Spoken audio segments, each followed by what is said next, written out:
Sir ये course हमको कैसे मैनेज करना चाहिए? जैसे सीएस जो है वो फुल ऑफ थियरी है, तो थियरी को बच्चा जो है, थियरी बहुत डरता है बच्चा कि स्टूडेंट्स बहुत डरते हैं थियरी से लेके, तो उसको कैसे मैनेज करना चाहिए और उसको कैसे ये सब चीज़ टैकल करना चाहिए? यार है ना, अगेन कुछ चीज़ें जो मैं अपने प्रीवियस वर्ड्स को वापस यूज़ करूँगा। थ्योरी बोल लो, प्रैक्टिकल बोल लो। अच्छा ना, दो तरीके के सेगमेंट के बच्चे मुझे आज तक मिले। एक होता है जो, जैसे आप सीए की बात कर लो, अब सीए का बच्चा होता है ना, उसको ऐसा वो थ्योरी थोड़ा सा इरिटेट करती है। उसको आप अकाउंट्स करा दो, उसको ऑडिट करा दो, उसको ये सब मैथ्स दे दो, ये कुछ भी दो, ही रियली एन्जॉय।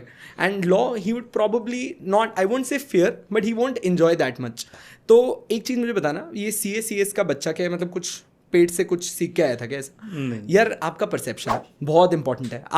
मैं एक बहुत इंपॉर्टेंट लाइन मेरे स्टूडेंट्स को पढ़ाते वक्त बोलता हूँ कि आप किसी चीज़ को प्यार से देखो और किसी चीज़ को दर्द से देखो, आपका दिमाग आपको फील करा देगा। मेरे सामने एक 10 किलो का बच्चा हो, मैं गोदी में उठाऊंगा ना, मुझे बहुत मजा आता है। पर 10 किलो का डंबल दे दो, मुझे अचानक से वो वेट लगता है। So one thing, perception. जब आप यहाँ पर एक कोर्स में आ रहे हो, ये परसेप्शन हटाना ही पड़ेगा कि शिट ये मुझे बहुत ख़राब लगता है। It can be something which you really don't enjoy, but it can be कि ये तो मुझे ख़राब लगता है, और ख़राब कुछ होता ही नहीं है। आप सिर्फ एक स्मार्ट स्टडिंग पैटर्न को समझो। मैं अपने बच्चों को हर बार बोलता हूँ कि एक बहुत बेसिक पैटर्न बनाओ। हमेशा से आप एक प्रोफेशनल कोर्स में आते हो, सारे सब्जेक्ट्स आपकी स्ट्रेंथ हो ही नहीं सकते। मतलब अगर सारे सब्जेक्ट आपकी स्ट्रेंथ है तो हो गया कल्याण, ये झूठ बोल रहे हैं। तो एक स्वॉट एनालिसिस है जो मैं हमेशा सबको बोलता हूँ कि अपने सब्जेक्ट में सबसे पहले अपनी स्ट्रेंथ देखो कि कुछ होगा जो आपकी स्ट्रेंथ है। स्ट्रेंथ में किसको बोलता हूँ, वो ऐसा सब्जेक्ट है जहाँ भैया मैं एग्जाम्पशन लगा दूंगा। फिर एक वीकनेस देखो कि भैया यार ये एक ऐसा सब्जेक्ट है जो शायद मुझे डुबा भी देगा।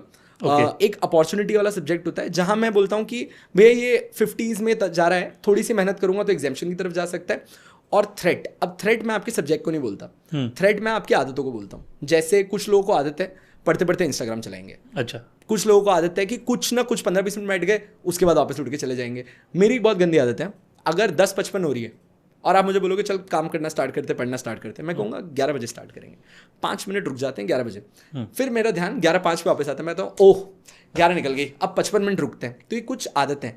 इन तीनों को अगर मिक्स करूँ तो आपने सबसे पहले खुद को समझाना होगा कि मेरी स्ट्रेंथ क्या है। स्ट्रेंथ को सिर्फ बेहतर करने की जरूरत है। उसको बहुत सारे लोग घर जाके वापस बार बार पढ़ते हैं।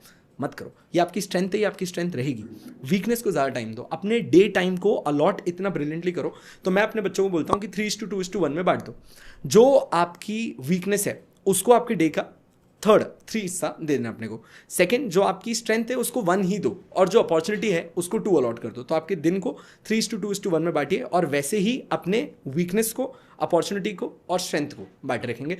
डेफिनेटली सक्सेस मिलेगी एंड कंसिस्टेंसी। ओके सर, आपने इतना गाइड किया।